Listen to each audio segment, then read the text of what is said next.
I want to share with you today.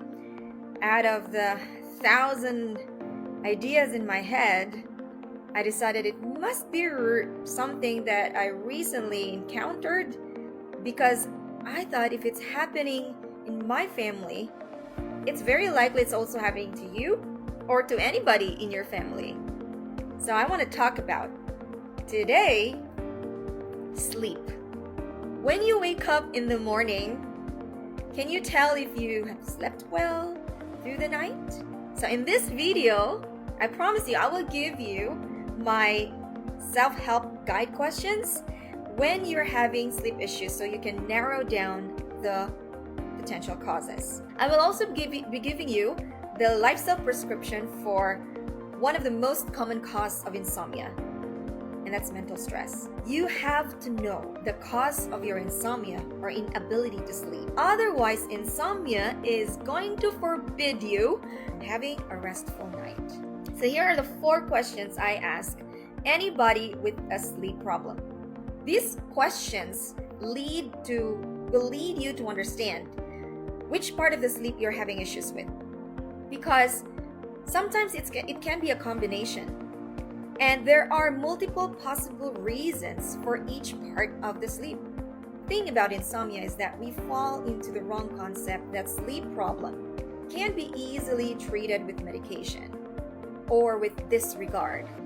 So here's my lifestyle prescription for sleep that's caused by stress. You ready?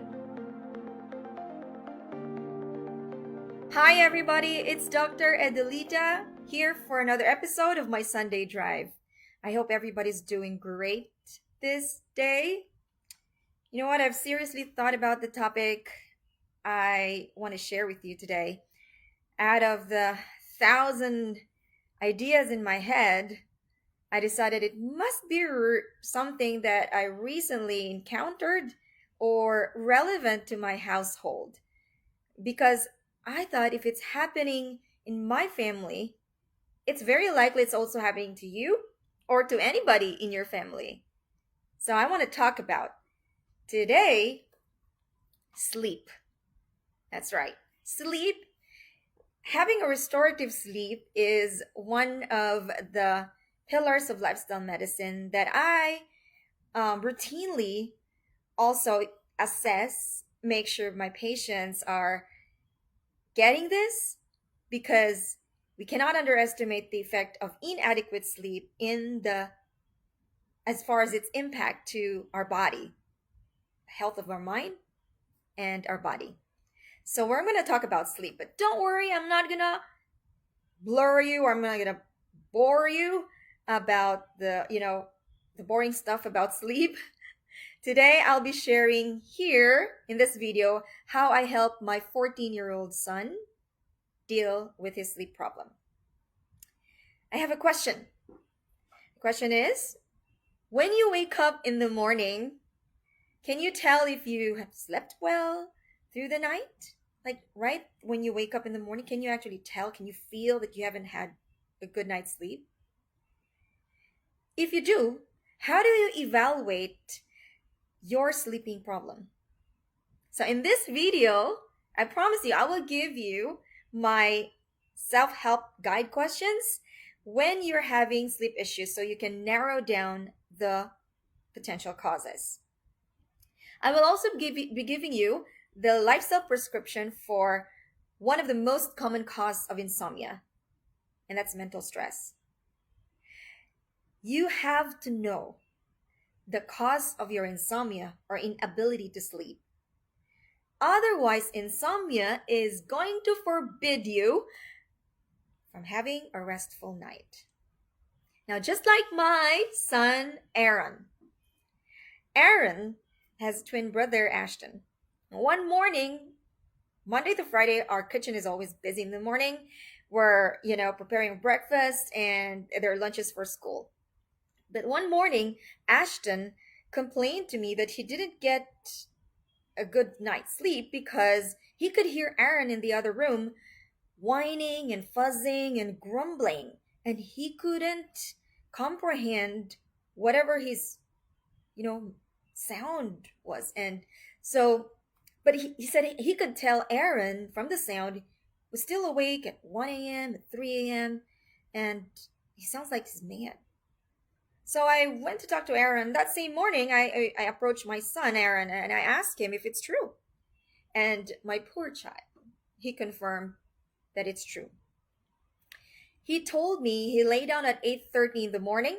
8:30 in the evening, sorry, after our bedtime prayer, but he didn't fall asleep until 11 p.m. That's 2.5 hours. Then he had multiple awakenings throughout the night, and he felt so mad that he could not get his eyes and mind to shut off. He knows he need to get at least 9 hours of sleep for his age. That escalated his anger. So this is what I did. While we were having breakfast, or oatmeal, I further dig and ask the following questions. And I suggest you write these questions down to evaluate if you have a sleeping issues, you use these questions, these guide questions, okay? This is very, very helpful. So here are the 4 questions I ask anybody with a sleep problem. Number 1, which part? Which part do you have trouble in your sleep? Is it the falling asleep? Is it staying asleep or maintaining sleep? Or is it the going back to sleep after the awakening? So that's 3 parts. So simplify, cut your sleep activity or sleep event into 3 parts, right? 3 parts. Is it the falling asleep you have trouble? Or is it the staying asleep you have problem with? Or the going back to sleep? That's number 1. Number 2, how long? How long does it take for you to fall asleep? When you lay your head on the pillow. Number 3, how many times do you wake up at night? Why is that? Number 4, do you have trouble going back to sleep? Meaning, whenever you wake up in the middle of the night, do you struggle to fall back asleep? So those are your 4 questions that I consider as my screening questions for my patients who report that they have problem with sleep. These questions will lead you to understand which part of the sleep you're having issues with. That is very important. This is very critical. Identify which part. You have to identify which part because sometimes it can be a combination. And there are multiple possible reasons for each part of the sleep. So as for my son, Aaron, after talking to him for about 15 minutes and asking those questions, I figured it was a combination of falling asleep, maintaining sleep. He's got multiple awakenings. And then actually, unfortunately, difficulty falling back to sleep. He had 3. His words, I could not get my eyes and mind to shut off, Mom. And that just one line tells me that his mind was into something that night. So, what did I do? I dig further. I asked him to recall what else he was feeling that night other than frustration and anger that he could not make himself to go to sleep. Emotions. What were his feelings other than frustration? I cued him to stay calm and try to focus to my question. Then he said, "Oh, I know. I remember I felt anxious that I hadn't answered my math question because we had a math assignment that is due today." That's what he told me when we were having breakfast. He added, "The teacher might think that I'm a bad student, and I don't want her to think of me that way. It's just that it's really impossible, Mom, to answer those questions because the data I need to solve the math problems is in our classroom. The teacher posted the data in I remember she posted the data on the board, and it's not even available in our online course. Bingo. Bingo. That's what I was hoping to find in my digging. So here's how I help him navigate through the mess his mind created. Number one, I ask him, was your concern more about the fear of being judged that you're not a good math student, or being incapable actually of finishing that work? His answer, I think I'm more concerned of being judged that I am not living up to my standard. And I asked, what's your standard? He answered, I am good in math. I love math. And for me, not able to submit this homework today is a failure. Not living up to my standard. Number two question. Do you believe your teacher thinks you're good at math? His answer, yes. That's why she moved me to an honor class. Next question. Do you believe that you could have finished the homework if you had the data? He was so quick to answer, of course, yes. My question, if you explained to your teacher this morning that the reason why you didn't do your homework is because you don't have all the information you need, do you think she will believe you? His answer, yes, of course. I think I'm not the only one. I don't recall anybody in the class taking the time to copy the data from the board.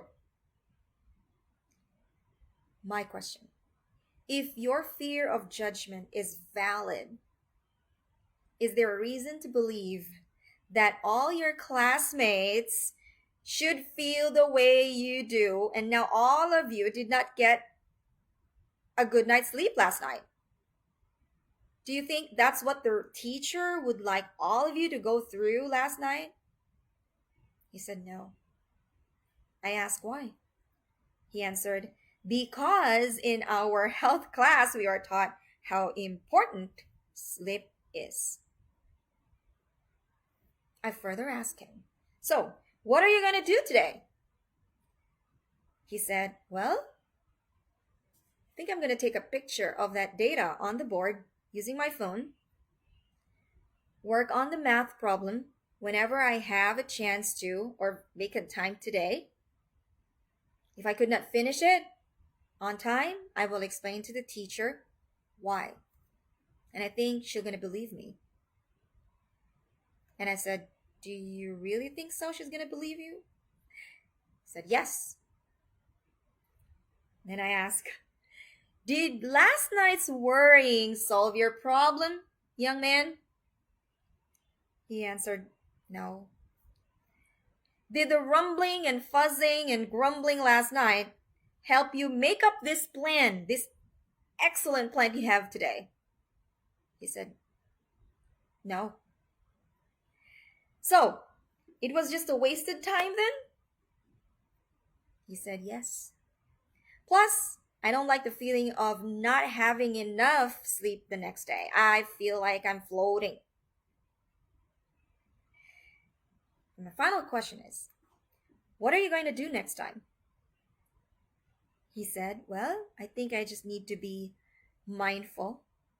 And I know that's a pretty deep word, but that word is not a stranger, not uncommon in my household, because I'm teaching my child to be mindful, and they know what that means, just being present. So he said, I think next time I need to be mindful, not to waste my time on things that don't solve the problem and things that keep me from recharging my brain. That was a very nice closing statement from that, mind interrogation. The next day, I asked Aaron, hey, how was it? He said he was able to finish the math problem on time, and he slept for 9 hours. next night. Guys, the thing about insomnia is that we fall into the wrong concept that sleep problem can be easily treated with medication or with disregard. And I think that is wrong. I think that's wrong. For many centuries, physicians used to believe that sleep was just a physical and mental inactivity, only to realize over the last 60 years that the brain remains active actually during sleep. And scientists say that during sleep, there are brainwave activity, and they've proven that changes throughout the course of the sleep. And this also, during sleep, will put us in a different tone physiologically. I mean, while we're sleeping, our heart rate change, our rate of breathing change, our body temperature change, and there are other physiological functions that change during sleep. Now, if we don't know to navigate mental stress, the stress hormones will do the opposite, meaning it will increase our heart rate, increase our rate of breathing, warm up our body, and all this and many more will be contrary to what is supposed to happen to put our brain into sleep mode. And that's why I went through those series of questions with my child in order for him to kind of iron out the kinks and the wrinkles, this unnecessary anxiety that was building up. Gotta iron those out and give him the tool on how to address the root cause of his anxiety. Because anxiety is what's feeding his stress, and the stress causing physiological and psychological effect contrary to sleep mode. So here's my lifestyle prescription for sleep that's caused by stress. You ready? Write this down. Number 1, start settling down 1 hour before bed, including active relaxation, active intentional relaxation techniques. Examples are getting a warm bath, shower for bedtime, meditation, guided imagery, put in some soft music. Prepare the environmental, the outside or external environment to enhance your experience of priming yourself to sleep. That's number 1. Number 2, you can develop a wind down routine from daytime concerns to restfulness. An example is stop working or doing stimulating activities 90 minutes before bedtime. So examples of stimulating activities are exercise. I mean, don't think of exercising just before bedtime, right? You're increasing your heart rate, increasing your rate of breathing, warming your body up. That's all the opposite direction. So don't do any stimulating physical activity like exercise or mental activities like engaging in very stimulating, book, for example, or a movie, for example, 90 minutes before bedtime. Don't do that. Another way you can, address the stress holistically is mitigate nighttime worrying, planning, and ruminating. Try instead doing mindfulness-based stress reduction and meditation. Within about 90 minutes before bedtime, you got to put all your concerns down, things to worry about. That's not the best time to think of all those things. You got to free your mind from it. So instead, doing the meditation techniques. Another thing you can do is practice cognitive behavioral therapy techniques for insomnia. So CBT, we call it CBT, cognitive behavioral therapy. It is recommended as the first line of treatment for insomnia, my friends, and not medications. This is very effective if you're working with a professional sleep specialist, right? And if you're doing or executing it correctly, and consistently. So, cognitive restructuring is very important because it addresses the anxiety, just like how I did it with my son, right? um, Trying to correct erroneous beliefs about the things that you worry or anxious about, addressing those to the very core. And that's what I did with Era, asking those questions, guided questions, that kind of lead him to correct his wrong perception about himself. It's just created in the mind, unfortunately, negatively. So we have to correct that. Erroneous beliefs about yourself, about anything that worries you. That's cognitive restructuring. Now, behavioral methods include sleep restriction, stimulus control, relaxation training, sleep and hygiene. These are the things that, your sleep specialist can further explain to you how you could do it customized based on your lifestyle. Now, there are many more techniques, my friends, that are very important, but please don't forget, you can read more about this, the cognitive behavioral therapy. That is, and I will repeat, the first line of treatment for insomnia and not medications. Medications may get you through one, two, three, four, several nights, but it's just a short term, temporary relief of the problem. It will eventually not work anymore, and I've seen that in a lot of my patients. Cognitive behavioral therapy is still one of the leading effective way of treatment.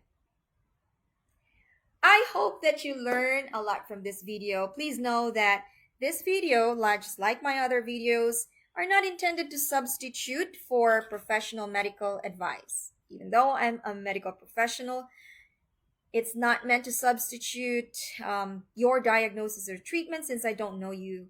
Always seek the advice of your physician.